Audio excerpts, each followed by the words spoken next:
Hello, welcome to another video. Today we're going to look at something different again. We're going to look at Grid Garden, which is a really fun way to understand the basics of CSS Grid.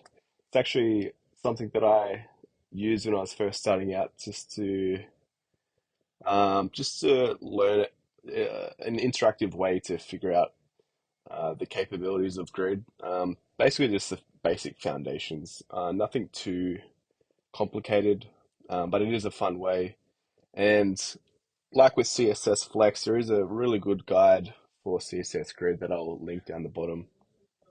And it goes into a lot more depth of the capabilities of Grid. And I really enjoy using Grid. It's better for more complicated layouts and designs. It's usually my method of choice when doing display.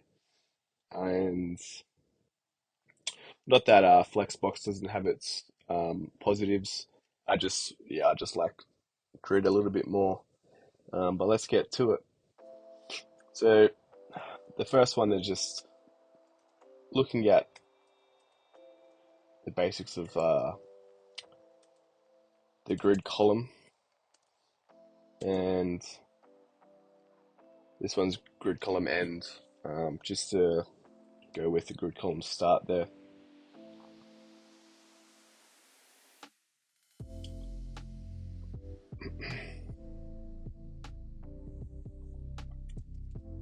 This one's basically the same thing, just towards the end.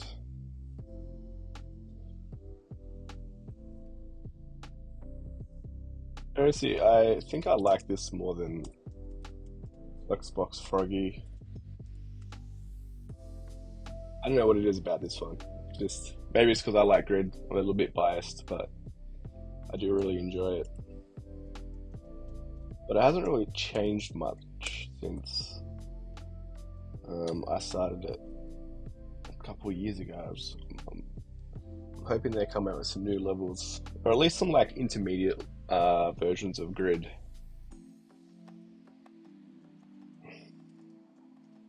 But these first ones are pretty basic. I may as well explain real quick how this works. So grid column is obviously the columns, and unlike indexing with JavaScript, the one starts at the start of the container. So then it would go 2, 3, 4, 5, 6, as opposed to starting in 0. And then it's basically the same with grid row, which I think will come up soon. And now we're getting into grid column start. And I think we're doing a negative value. Yeah. So that's obviously going backwards.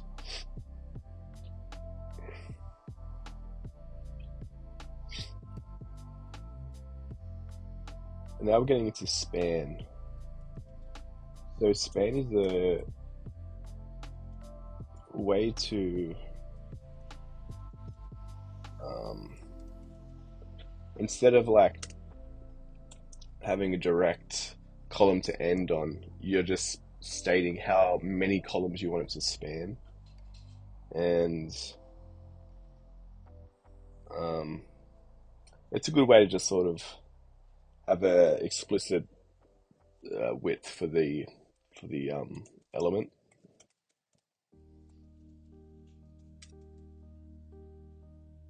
But we're going to do span again. So yeah, as you can see, it's really just preference. I'm not too sure of the exact benefits of using it like that. And we can span again, but we're going to go 3.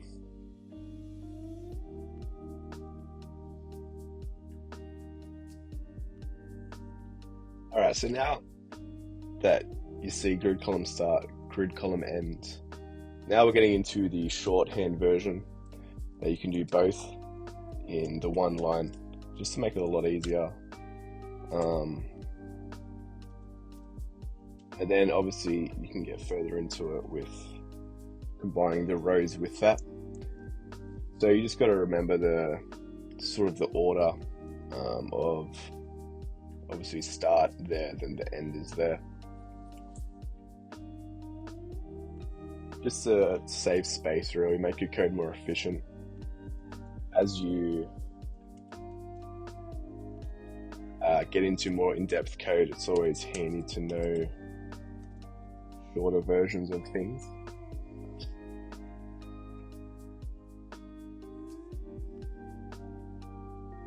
Okay, so now we're getting into grid row.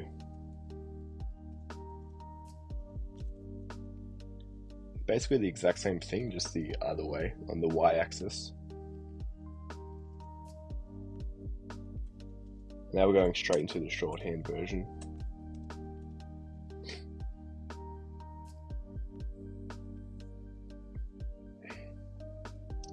Now we're going to combine the two. So we're going to do grid column start to grid row start. 5.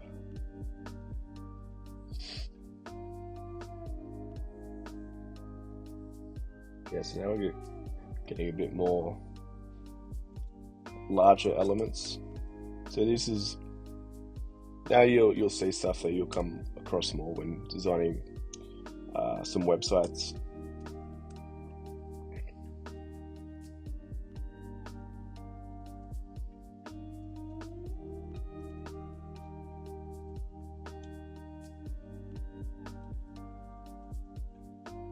So we're gonna go 1 to maybe 6.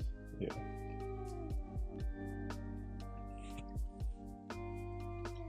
And as you can see, I'll explain this real quickly. I think we'll go into that a bit more in the later levels. But so it's set up. This is like the foundation of how grid's set up.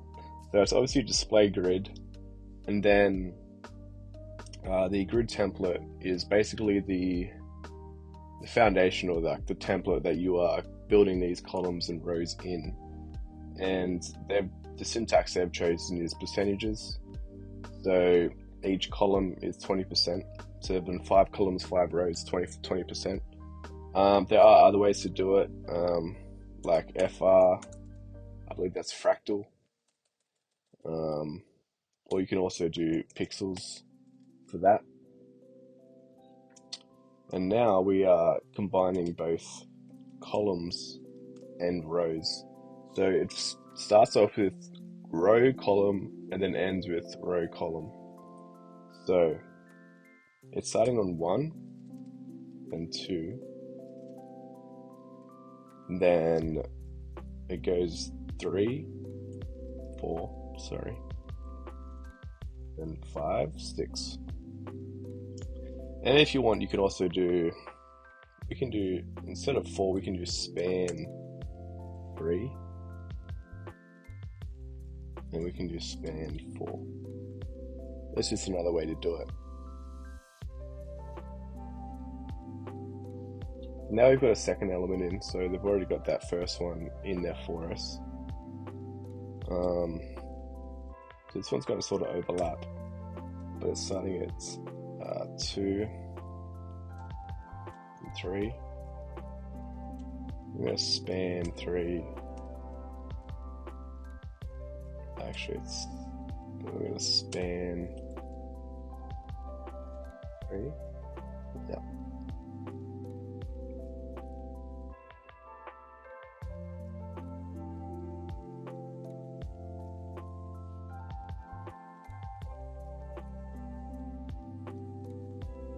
Okay, so now we're using order.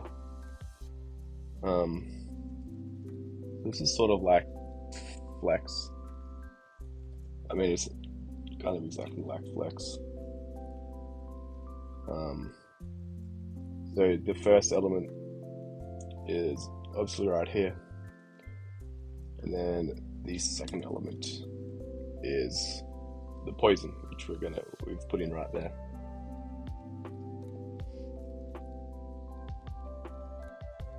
So now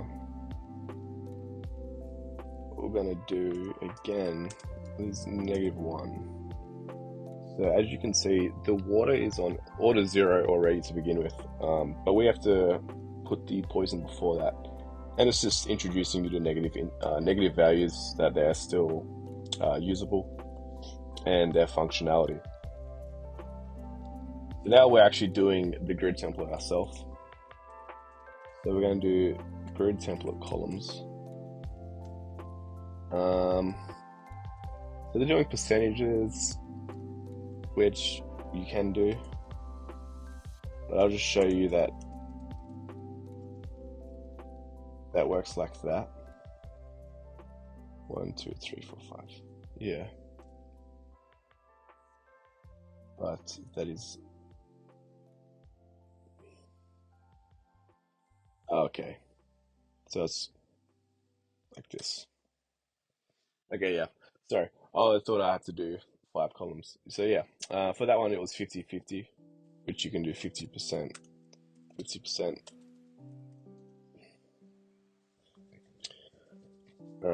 Or you could do 25%.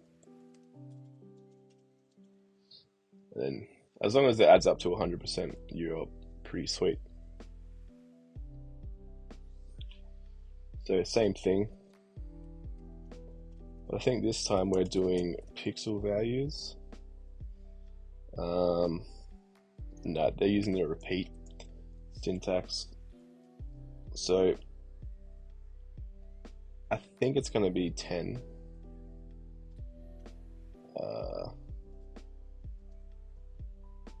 No. 12.5. So, okay. So we're using 8. 12.5%. So that's just a quick way to write it when there's like a lot of columns. You can do that repeat 8 times that much.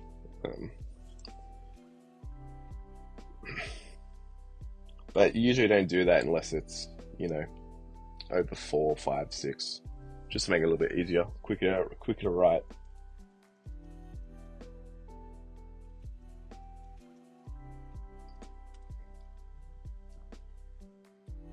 So here, this is just showing you the different ways that you can write it.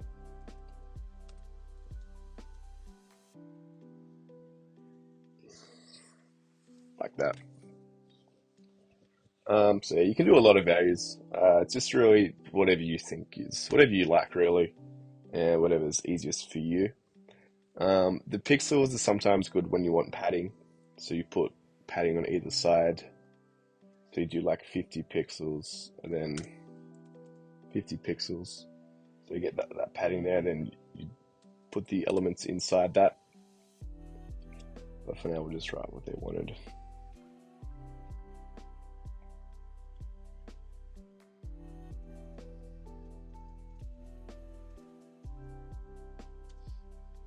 So now we're doing fractal or fractional. So the first one is a 6. So that's 1 fractal. Then 6 fractals or 5. 5. But likewise, you could do, I think you could do this if you really wanted to. Like that. Okay, no, you can't do that. Just that. Apologies.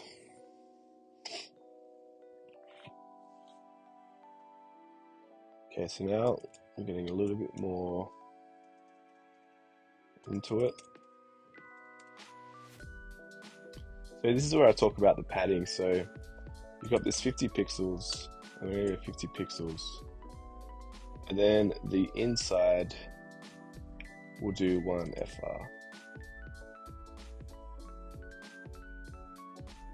And that should work.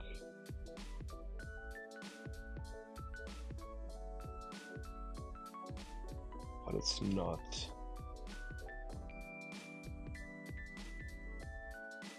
One FR. So that doesn't work.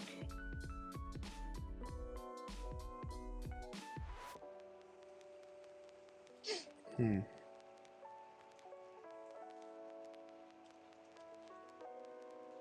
there we go. Okay, so the instructions said create 3 more. But yeah, so on a website, obviously there's always padding. So this 50 pixels on this left side and on this right side would basically be the outside of the content. As you can see on this website, there's a little bit of padding as well. And just when you go ahead and do the content, you'll do it in the middle here. And there are a lot of benefits to using this this technique. And when you get more in depth into CSS Grid, you'll figure out ways that you can manipulate it to use that.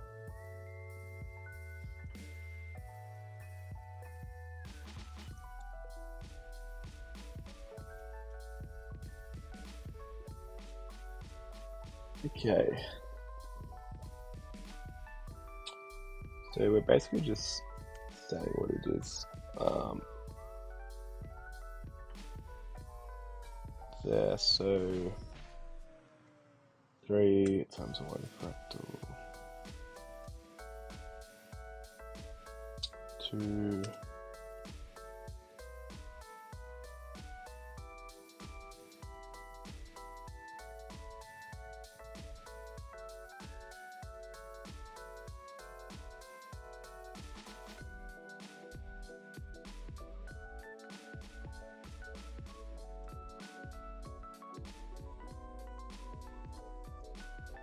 Okay, that's not what they're after. I guess they're just after this. Yeah.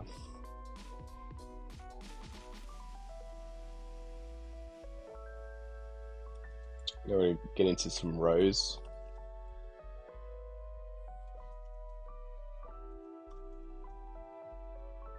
So what have we got? 50 pixels on the top.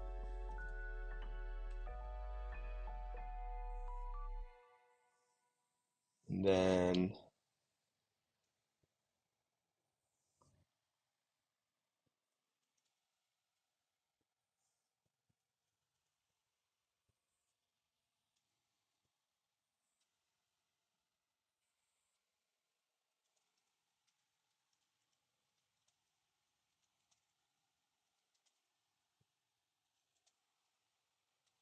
okay, so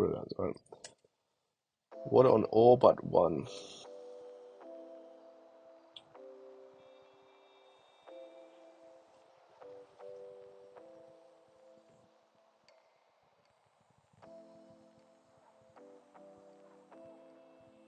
Okay, this is a little bit trickier.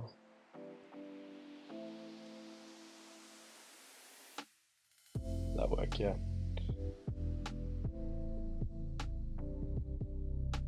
I don't think that's how you're supposed to do this one, but it seems to work. Just because they've got the grid row only filling up the last column, the last row. And that seems to fill that out.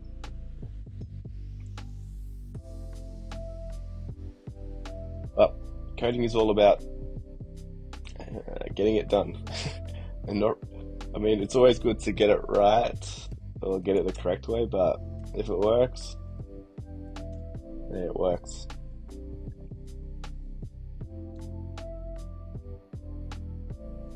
So we're on 2 rows, 50% each.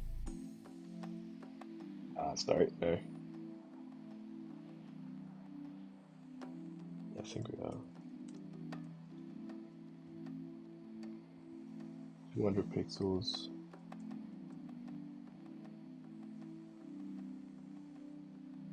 It's actually 60%.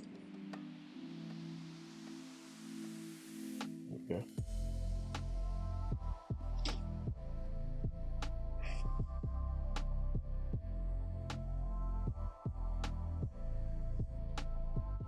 So, wait, what was the grid template?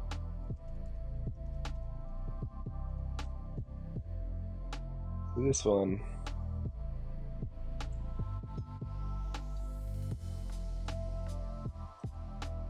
So there's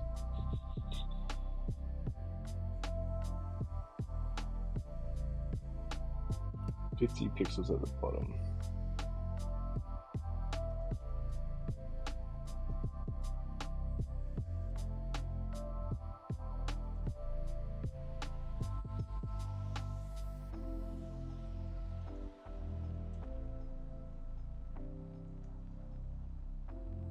There we go.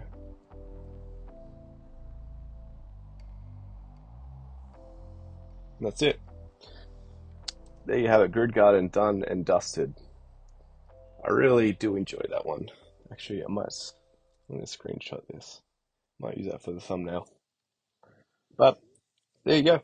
That was a good one. That was fun. I got caught up a couple times there. I haven't done that for a couple years, so sometimes the basics evade my memory. But hope you enjoyed it. Hope you learned something, and let me know how long it took you to get through it. And I'll see you in the next one, guys. Enjoy.